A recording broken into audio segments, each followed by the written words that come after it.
अस्सलाम वालेकुम, मेरा नाम डॉक्टर सोफिया उमर बाजवा है। आज की इस वीडियो में हम बात करेंगे अर्ली प्रेगनेंसी में ब्लीडिंग के बारे में। खसूसन मैं बात करूंगी कि प्रेगनेंसी के फर्स्ट 3 मंथ्स में अगर आपको ब्लीडिंग होती है तो उसका क्या मतलब होता है। देखें, एक नेचुरल नॉर्मल प्रेगनेंसी में ब्लीडिंग तो नहीं होती। तो अगर एक औरत को ब्लीडिंग होती है तो यूजुअली ख़वातीन बहुत परेशान होती हैं और वो अपने डॉक्टर को रीच आउट भी करती हैं, जो कि बात सही है। प्रेगनेंसी में फर्स्ट 3 मंथ्स में ब्लीडिंग का मतलब है कि आपकी प्रेगनेंसी में वीकनेस तो है और या तो ये प्रेगनेंसी चलेगी और या ये प्रेगनेंसी मिसकैरेज में एंड अप हो जाएगी। सो यही 2 डायरेक्शंस हैं जिस तरफ आप जाओगे कि या तो ये प्रेगनेंसी मिसकैरेज में ख़त्म हो जाएगी और या ये प्रेगनेंसी एक हेल्दी प्रेगनेंसी में कंटिन्यू हो जाएगी।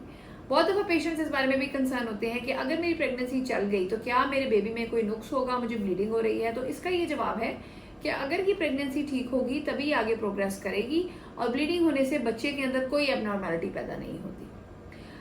प्रेगनेंसी के फर्स्ट 3 मंथ्स में ब्लीडिंग की मुख्तलिफ वजूहात होती हैं। इसमें सबसे कॉमन कॉज होती है इम्प्लांटेशन ब्लीडिंग, यानी कि जब प्रेगनेंसी यूट्रस में अपनी जगह बना रही होती है तो उस दौरान स्पॉटिंग होती है। ये ब्लीडिंग अमूमन ब्राउन कलर की होती है, डार्क कलर की होती है और लाइट होती है। और इस तरह की सिचुएशन में आपको बहुत ज़्यादा परेशान होने की ज़रूरत नहीं है और आप एक अल्ट्रासाउंड करवा के अपने डॉक्टर को चेक करवाएं और उससे पता चलेगा कि आपकी प्रेगनेंसी का क्या स्टेटस है। उसके अलावा अगर प्रेगनेंसी में ब्लीडिंग हुई है तो कई दफ़ा इसलिए भी होती है कि वो प्रेगनेंसी ठीक नहीं होती और वो प्रेगनेंसी मिसकैरेज में एंड अप हो जाती है। इस तरह की सिचुएशन में भी आप अपनी गायनेकोलॉजिस्ट को चेक करवाएंगे और वो आपको सपोर्टिव ट्रीटमेंट देंगे। और अगर ये प्रेगनेंसी एंड अप हो गई है तो इसमें आपका या आपके डॉक्टर का कोई कसूर नहीं है। इस प्रेगनेंसी में कोई मसला था, कोई जेनेटिक एबनॉर्मेलिटी थी, इसलिए वो ज़ाया हो गई। सो ब्लीडिंग और स्पॉटिंग एक वार्निंग साइन तो होता है एक प्रेग्नेंट खातून के लिए और उसको मेडिकल हेल्प ज़रूर लेनी चाहिए और उसको डॉक्टर को ज़रूर दिखाना चाहिए। और ऐसे भी पेशेंट्स होते हैं जिसमें बिल्कुल नॉर्मल प्रेगनेंसी चल रही होती है और स्पॉटिंग स्टार्ट हो जाती है प्रेगनेंसी के फर्स्ट, सेकंड या थर्ड मंथ में और उनकी प्रेगनेंसी टेक ऑफ कर जाती है और नॉर्मल होती है। उस केस में अमूमन ये वजह होती है कि जो बेबी का प्लेसेंटा होता है जिससे बच्चा नशोनुमा लेता है वो लोअर साइड पे होता है और उस वजह से वहाँ से ब्लीडिंग होती है। और जो प्रेगनेंसी बड़ी होती है प्लेसेंटा जो है यूट्रस बड़ी होती जाती है और प्लेसेंटा ऊपर चला जाता है और फिर आहिस्ता आहिस्ता ये ब्लीडिंग रुक जाती है। अर्ली प्रेगनेंसी में ब्लीडिंग का ट्रीटमेंट कैसे होता है? अर्ली प्रेगनेंसी में ब्लीडिंग के लिए अगर आप अपने डॉक्टर को दिखाएंगे तो वो आपको खाने के लिए प्रोजेस्टेरॉन रिलेटेड हार्मोनल मेडिसिन देंगे और कई दफ़ा अंदर रखने के लिए जो है वो प्रोजेस्टेरॉन पेस्ट्रीज भी दी जाती हैं। तो दो तरह की दवाइयाँ हैं जो दी जाती हैं, या खाने के लिए या रखने के लिए।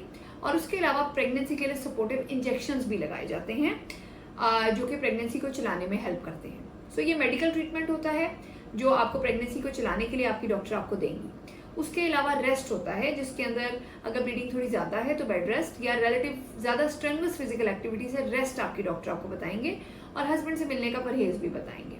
सो यही वो ट्रीटमेंट्स हैं जो अर्ली प्रेगनेंसी में ब्लीडिंग के लिए दिए जाते हैं, जिसमें मेडिसिन हैं, रखने के लिए टैबलेट्स, पेस्ट्रीज हैं, इंजेक्शंस हैं और रेस्ट है। इसके अलावा दुनिया में कोई ट्रीटमेंट नहीं है जो आपको दिया जा सकता है।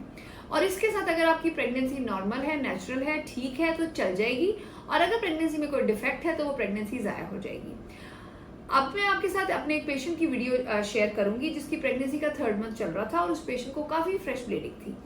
मैं समझ रही थी शायद उसकी प्रेगनेंसी ज़ाया हो गई हो, लेकिन जब मैंने उसका स्कैन किया तो अल्ट्रासाउंड के ऊपर बेबी बिल्कुल नॉर्मल था। तो चलिए मैं आपको अपने पेशेंट का अल्ट्रासाउंड दिखाती हूँ। ये उस पेशेंट का अल्ट्रासाउंड है और इसके अंदर आप देख सकते हैं कि बेबी ग्रो कर रहा है, बेबी की हार्ट बीट भी मौजूद है और बेबी की मूवमेंट्स भी आ रही हैं।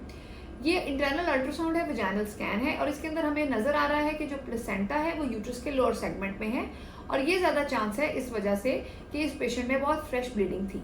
लेकिन उसके साथ साथ बेबी भी ठीक ग्रो कर रहा है और ये जो प्लेसेंटा है यानी कि जिससे बच्चा नशोनुमा लेता है, जिसको उर्दू में हम ऑल कहते हैं, ये इसका पार्ट जो है वो यूट्रस की जो उसका जो माउथ होता है, सर्विक्स, उस तक रीच कर रहा है। और ये देखिए मैं दिखा रही हूँ कि प्लेसेंटा नीचे तक आ रहा है जिसकी वजह से इस पेशेंट को ब्लीडिंग है। इस पेशेंट को हमने सपोर्टिव मेडिसिन दी, इंजेक्शंस दिए, थोड़ा रेस्ट बताया और ज़्यादा चांसेस है कि जो इसकी प्रेगनेंसी प्रोग्रेस करेगी तो ये प्लेसेंटा ऊपर की तरफ चला जाएगा।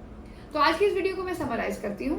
प्रेगनेंसी, अर्ली प्रेगनेंसी में ब्लीडिंग की वजह से खवातीन परेशान तो होती है, लेकिन इसका मतलब ये होता है कि आप अपने डॉक्टर से रुजू करें, अपनी एक अच्छी गायनेकोलॉजिस्ट को दिखाएं। और कई दफ़ा तो इसका ये मतलब होता है कि आपकी pregnancy despite all treatment options miscarriage में एंड कर जाएगी। अगर ये प्रेगनेंसी नॉर्मल नहीं है तो ये प्रोग्रेस नहीं कर सकती, चाहे आप कुछ भी करें। तो उस चीज़ को एक्सेप्ट करें, क्योंकि मिस कैरेज का एक इंटरनेशनल रेट होता है और उसको ना डॉक्टर सेव कर सकता है और ना पेशेंट, और इसमें आपकी आपके डॉक्टर की कोई गलती नहीं है। उसके बाद अगर ये प्रेगनेंसी हेल्दी है तो ये प्रोग्रेस करेगी, और अगर ये प्रोग्रेस करेगी तो बेबी में इसके अंदर कोई एबनॉर्मेलिटी नहीं आएगी, और अगर आप ट्रीटमेंट्स लेंगे तो आपकी प्रेगनेंसी प्रोग्रेस कर जाएगी। अगर आपको मेरी ये वीडियो पसंद आई है तो मेरी वीडियो को लाइक करें, मेरे यूट्यूब चैनल को सब्सक्राइब करें और मेरी वीडियो के बारे में कमेंट करें और उसको शेयर करें। अगर आप चाहते हैं कि हम किसी स्पेसिफिक टॉपिक में वीडियो बनाएं तो वो आप कमेंट्स में लिख सकते हैं। और लास्टली बेल का आइकन दबाना ना भूलिएगा, ताकि अगर हम कोई नई वीडियो अपलोड करें तो उसका नोटिफिकेशन आपको मिल जाए। Thank you.